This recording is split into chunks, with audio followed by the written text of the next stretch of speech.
अगली खबर है मध्य प्रदेश के भिंड से, जहां भिंड जिले के अटेर विधानसभा से जीती कांग्रेस। जहां खबर है मध्य प्रदेश के भिंड से, जहां जिले के अटेर विधानसभा में भारतीय जनता पार्टी के कछावर नेता एवं मध्य प्रदेश सरकार में सहकारिता मंत्री अरविंद सिंह भदौरिया को पराजय का मुंह देखना पड़ा है। पिछली बार मात्र कुछ वोटों से हारने वाले कांग्रेस के हेमंत सत्यदेव कटारे ने इस बार उन्हें 20,228 मतों से पराजित किया। अपनी जीत पर कांग्रेस नेता हेमंत सत्यदेव कटारे ने पार्टी नेताओं और कार्यकर्ताओं सहित क्षेत्र की जनता का आभार जताया। उन्होंने कहा है कि वे क्षेत्र के विकास के लिए सदैव भी तत्पर रहते हैं।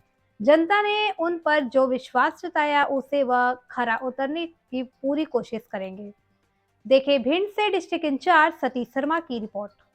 चलेगा ये काफ़ी भिंड जिले की सबसे बड़ी जीत हुई है, तो किसको श्रेय देना चाहेंगे पूरी जीत?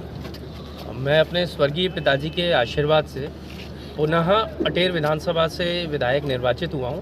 इसके लिए मैं सर्वप्रथम जीत की पूरी श्रेय देना चाहूँगा मेरे अटेर क्षेत्र के मतदाताओं को, क्योंकि एक मतदाता की तरह नहीं, उनने एक परिवार के रूप में अपना बेटे की तरह मुझे स्वीकार करके आशीर्वाद दिया और भरपूर आशीर्वाद दिया। मैं समझता हूँ जैसी मैंने उनसे आशीर्वाद की कामना करी थी, उनने उससे भी ज़्यादा आशीर्वाद देकर मुझे प्रचंड बहुमत से जो है यहाँ पर जीत दिलाई है। इसके लिए मैं उनके लिए आजीवन ऋणी रहूँगा अपनी जनता का, और जीवन भर उनके आभारी रहूँगा। मैं यही कहूँगा, उनके चरणों की धूल बन के आगे सेवा भी करूँगा उनकी। मध्य प्रदेश में बीजेपी की सरकार बन रही है भारी बहुमत से, ऐसे में आपकी यहाँ पर जीत अटेर में, तो कौन सा फैक्टर रहा जिसमें जीत का कारण? मैं अगर सच कहूँ तो मुझे लगता है एक तो जनता का मेरे परिवार, मेरे स्वर्गीय पिताजी से और मेरे परिवार से जो जुड़ाव था, एक कारण ये रहा।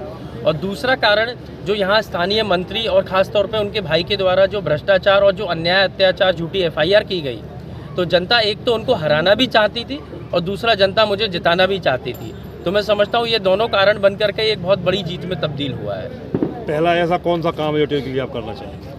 मैं तो बहुत सारे कार्य जो करना चाहूँगा। सबसे पहले तो मैं, क्योंकि सरकार मेरी नहीं है, इसलिए मैं अब जो सरकार है, जो भी मुख्यमंत्री भारतीय जनता पार्टी जिसको भी बनाते हैं, उनसे मांग करूंगा कि अटेर क्षेत्र में गौशालाओं का निर्माण सबसे पहले शुरू किया जाए और उसके बाद ओवरब्रिज पुल बनना, क्योंकि यहाँ पे अटेर से डूब प्रभावित कई सारे गांव रहते हैं। ऐसी बहुत सारी समस्याएं हैं, तो उन सब के लिए मैं मांग करूंगा।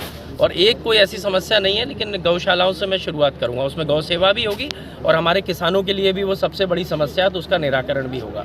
अटेर आज भी तहसील है, उसको आगे बढ़ाने के लिए नगर पालिका, नगर परिषद हो, उसके लिए कोई प्रयास हो? मैंने कांग्रेस सरकार में तो प्रस्ताव भेज दिया था, लेकिन भाजपा की सरकार आने के बाद उसको उन्होंने कचरे की टोकरी में डाल दिया था।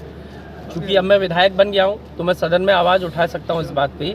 तो अब मैं सबसे पहली मांग इसको भी रखूंगा कि हमारे अटेर को विकास की गति में आगे बढ़ाते हुए अटेर ग्राम पंचायत को जो है तहसील में तब्दील किया जाए और वहाँ नगर पंचायत बना करके और अटेर को आगे विकास की गति का जो पहिया रुका हुआ था उसको और गति देने का कार्य किया जाए। अटेर में जो पुल निर्माण हो रहा है, जो उधर जा रहा है आगरा की ओर, तो उससे कनेक्टिविटी बढ़ेगी। तो कोई ऐसा भी है कि वहाँ पे जो कोई वो बढ़े, वहाँ पे गतिविधियाँ बढ़े?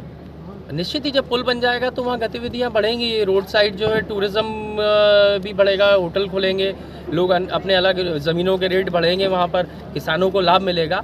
तो ये सारी चीज़ तो होंगी, तो इसलिए जितना जल्दी निर्माण कार्य होगा उतना जल्दी यहाँ क्षेत्र के मतदाताओं को लाभ मिलेगा। अधिकारी ज़्यादातर भिंड रहते हैं अटेर के, तो कोई प्रयास भी करेंगे? जब मुख्यालय वहाँ पे जो है अटेर में, वहाँ पे अगर सही से उनको सख्त हिदायत दी जाएगी तो वो वहाँ पे रहना भी शुरू करेंगे अधिकारी। और दूसरी चीज़, जब वहाँ पर नगर पंचायत बन जाएगी तो एक नगर पंचायत के चलते मुझे लगता है और जल्दी विकास भी होगा और अधिकारियों को वहाँ रहने की सुख सुविधाएं भी प्राप्त होंगी। अभी आप गोहद के जो प्रत्याशी थे उनसे बातचीत कर रहे थे, तो वहाँ पे क्या स्थिति है गोहद की, जो रिकाउंटिंग हो रही है? हाँ, मुझे अभी गोहद के जो प्रत्याशी हैं हमारे कांग्रेस के, उन्होंने मुझे अवगत करवाया है कि वहाँ पर कुछ गड़बड़ करने की जो है भारतीय जनता पार्टी की मंशा है, जिस पर मैंने उनको बोला है कि आप इसको सीधे कमलनाथ जी के संज्ञान में लाएं इस समस्या को।